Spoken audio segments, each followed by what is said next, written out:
ce récit de la Samaritaine a connu un grand succès à travers toute l'histoire chrétienne.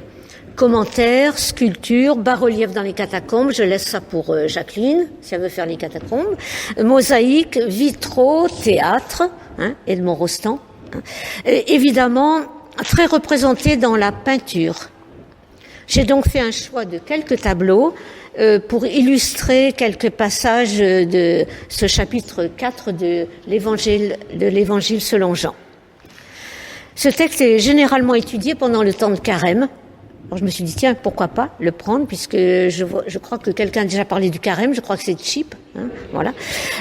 En raison de la symbolique de l'eau du baptême, la préparation des catéchumènes. Évidemment, en Allemagne et en Suisse, les catéchumènes sont reçus dans l'église au rameau. Nous, on le fait beaucoup plus tard en France, mais voilà. Bon.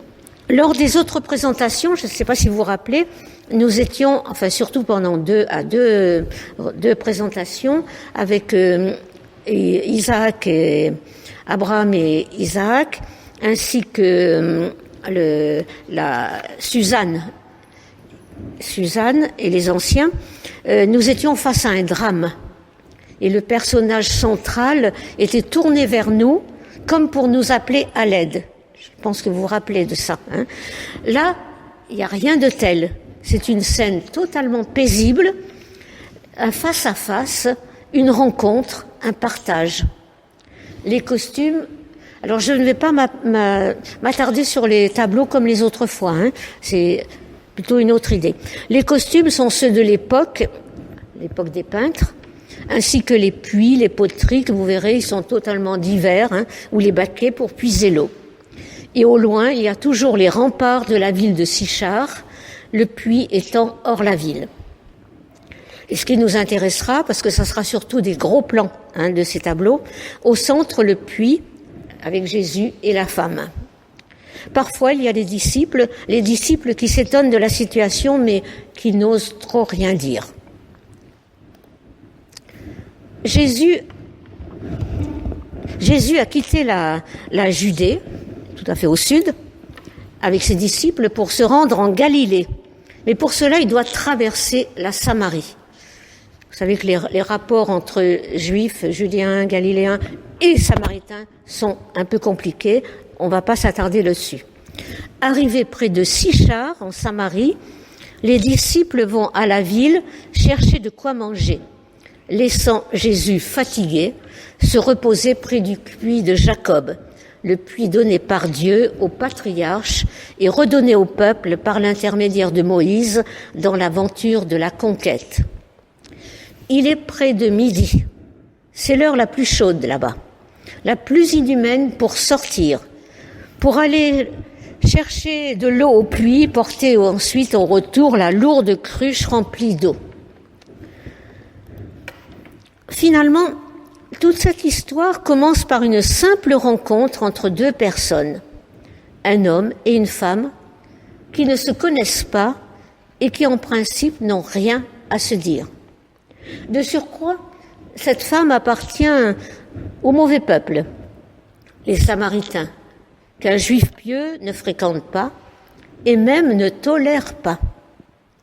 Entre eux, il y a des murs de séparation, ceux de la société, ceux de la religion, aujourd'hui on dirait aussi ceux des races, des murs infranchissables. Tout sépare donc ces deux personnes. Seulement, voilà, Jésus a soif. Il est fatigué et s'adresse à elle. « Donne-moi à boire ». Cette seule parole va faire naître un dialogue et peu à peu une relation plus personnelle. Toi, un juif, tu me demandes à boire, à moi, une samaritaine ? Le ton est dubitatif. Probablement que la transgression est trop grande. Peut-être croit-elle qu'il se moque d'elle. Si tu connaissais le don de Dieu et qui je suis, c'est toi qui me demanderais à boire et je te donnerai une eau pleine de vie. Parole énigmatique pour la femme. Le puits, c'est un lieu de rencontre banal, banal pour tous ceux qui s'y rendent par nécessité, les humains comme les animaux, tout particulièrement dans un pays rude et aride où l'eau est la première préoccupation de survie. Mais le puits devient ici un lieu exceptionnel, un lieu de paroles qui peuvent changer la vie. Le puits est profond et tu n'as rien pour puiser. Oui, c'est ça. Où vas-tu prendre cette eau pleine de vie? Es-tu plus grand que Jacob, notre ancêtre? Si quelqu'un boit de cette eau, il aura encore soif. Mais avec l'eau que je lui donnerai, il n'aura plus jamais soif. Elle deviendra une source de vie avec Dieu pour toujours. Donne-moi de cette eau, alors je n'aurai plus soif et je n'aurai plus besoin de venir ici. Va chercher ton mari et reviens ici. Dans ce face-à-face, l'échange de mots en profondeur permet de dire ce qui est. La Samaritaine, habitée par son histoire personnelle, enfermée dans son monde d'insatisfaction sur le sens de sa vie et sur son insuffisance sans cesse répétée de mari en mari, la Samaritaine ne se dérobe pas. Elle dit la vérité. De se parler, les murs de séparation, les fatigues, les inadéquations tombent. Alors elle comprend. Elle comprend qu'il ne la regarde pas à partir d'une loi culpabilisante, mais avec amour. Un amour qui estime et qui responsabilise. Elle pressent quelque chose qui la dépasse, comme si Dieu lui-même s'adressait à elle. Tu es un prophète. Le Messie doit venir, celui qu'on appelle le Christ. Je le suis, moi qui te parle. Les paroles lui font du bien. Acceptée telle qu'elle est, elle se met à espérer et devient reconnue, libre de bâtir une nouvelle vie. Alors, malgré la chaleur, laissant là sa cruche, elle part. Il y a urgence. Elle part vite annoncer la nouvelle aux habitants de Sichar. Elle leur parle de cette eau vive qui ne tarit pas. Elle parle de cet amour de Dieu, cette eau vive, cet amour de Dieu pour chacun. Dieu qui attend en retour notre amour pour lui, pour le prochain et aussi pour nous-mêmes, quelles que soient nos fautes, nos obscurités et nos désespérances.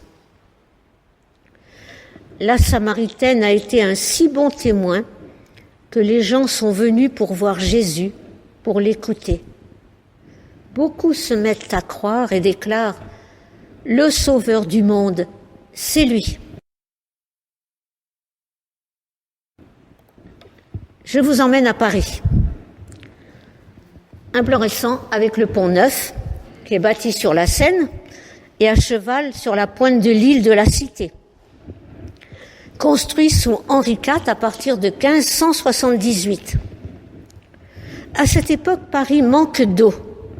Bien des fontaines ne sont pas alimentées, en partie à cause des gros prélèvements d'eau effectués par les grandes propriétés qui sont tout autour, comme le Louvre, les Tuileries, ainsi que beaucoup de congrégations religieuses.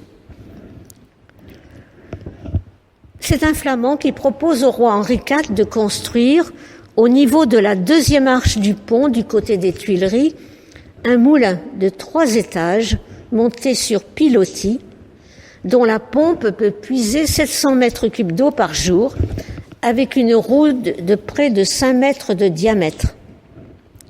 Commencés en 1605, les travaux sont terminés en 1608. Un gouverneur loge au 2e étage du bâtiment. Il veille sur la bonne marche de la pompe, vérification et réparation de tout l'ensemble, système hydraulique, l'horloge et même le carillon qui doit sonner les heures, ainsi que les cérémonies publiques mais aussi pour le passage lorsque le roi passe sur le pont. La façade côté pont est décorée avec une sculpture en bronze représentant la rencontre entre Jésus et la Samaritaine. D'où le nom donné au lieu, la pompe de la Samaritaine.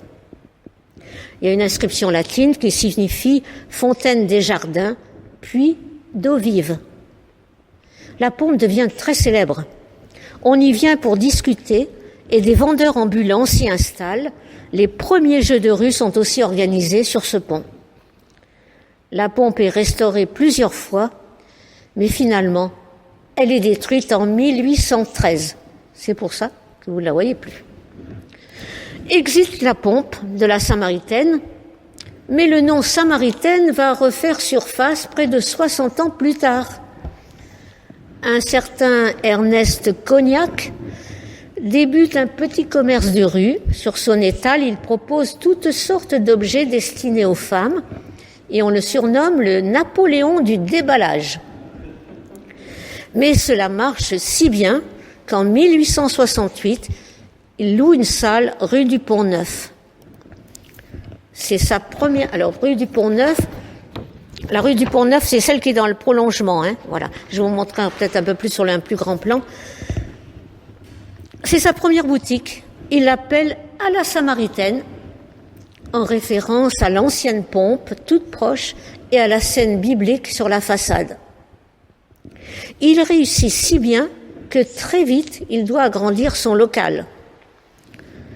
2 ans plus tard, il épouse Marie-Louise G, qui était première vendeuse au bon marché. C'est pour ça qu'on dit Cognac G. Leur association fait prospérer le commerce. En 1900, le couple rachète les immeubles voisins, développant sans cesse leurs biens et remodelant le quartier. Alors naissent les fameux grands magasins de la Samaritaine, certains de style Art Nouveau, où l'on trouve de tout. Vous savez, c'était la publicité. À la Samaritaine, on trouve de tout. Le Napoléon du déballage, on retrouve là. La Samaritaine innove également sur le plan social, puisque le couple Cognac-G crée au sein de ses magasins, à certains étages, des maisons de repos, des logements, une pouponnière, un club de sport, etc., pour leurs propres employés, qui étaient quand même, il y avait jusqu'à 2000 personnes.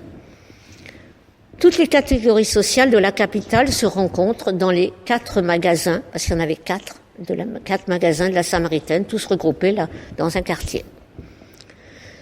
La Samaritaine prospère magnifiquement jusque dans les années 70. La fermeture des halles, située juste à côté, va lui nuire, ainsi que certaines de ses boutiques dont les articles proposés ne sont plus dans l'air du temps. L'oisellerie, on collectionne plus des oiseaux exotiques, la quincaillerie, on achète maintenant tout fait, la mercerie, les coutures, c'est le moment où les couturières, les tailleurs vont commencer à disparaître, parce que on se lance sur le prêt-à-porter. La Samaritaine est contrainte de fermer en 2005 pour des raisons de sécurité. Des travaux de rénovation débutent au cours des années 2010. La Samaritaine ouvre à nouveau ses portes 16 ans plus tard, fin juin 2021. Une partie des monuments, des éléments du bâtiment est inscrite aux monuments historiques. La rénovation va respecter l'architecture et certains éléments de décoration. La Samaritaine retrouve son apparat du passé au centre d'un magasin de grand luxe et le grand escalier, je pense que c'est l'escalier qui est là, oui. Le grand escalier a été conservé avec ses 270 marches en chêne et dans les ferrures, les feuilles dorées à leur fin. La façade rue de la Monnaie garde en partie son aspect Art Nouveau, alors que la façade côté rue de Rivoli est entièrement en verre ondulé. La nouvelle Samaritaine redevient un quartier de vie accueillant sous sa magnifique verrière un grand magasin. dans la partie la plus grande. Pour satisfaire les nouvelles demandes de la clientèle, donc j'avais dit la quincaillerie, la mercellerie, l'oisellerie, ces boutiques-là sont remplacées par des rayons de mode et de beauté, une parfumerie, une joaillerie, voilà, qui sont plus à la mode. On y trouve donc des commerces de grandes marques, mais aussi un hôtel 5 étoiles, avec de 72 chambres. Alors, cet hôtel, c'est face au quai, face à la Seine. Avec l'hôtel, il y a 3 restaurants, un bar panoramique à l'étage, tout à fait là-haut. Mais dans un des bâtiments, puisqu'il y avait 4 bâtiments, non, je crois qu'il n'y en a que plus que 3, se trouvent également des bureaux. Mais pour poursuivre dans le sens de l'idéal social voulu, et la mixité sociale développée par la famille Cognac-G, il y a aussi 96 logements sociaux qui sont créés, et ça rue de l'Arbre Sec. L'Arbre Sec, ça donne sur Saint-Germain-l'Auxois, sur le côté. Mais ils ont fait aussi une crèche qui accueille 80 berceaux. Alors, un tel partage des lieux est-il judicieux ? N'augmentera-t-il pas les disparités ? C'est l'avenir qui le dira. En revenant au récit de Jean IV, en pensant à notre monde moderne, souvent déboussolé, parfois sans foi ni loi, ce monde dans lequel nous sommes plongés, où se trouvent tant de disparités et d'injustices, faisant surgir incompréhension et violence, comment retrouver ou créer des lieux ? Peut-être comme celui-ci, mais comment retrouver ou créer des lieux où chacun puisse parler en vérité et être écouté au-delà des murs de séparation qui divisent ? Comment retrouver une dynamique qui fasse avancer chacun dans sa liberté retrouvée, mais aussi respectueuse de la liberté de l'autre ? Comment faire entendre dans tout ce côté un peu mercantile, d'argent là, même si les loyers sont modérés, voilà. Comment faire entendre que nous avons tous part à cette eau vive que le Christ donne, une eau entièrement gratuite, l'eau de sa parole, qui donne sens et orientation à nos vies. Voilà.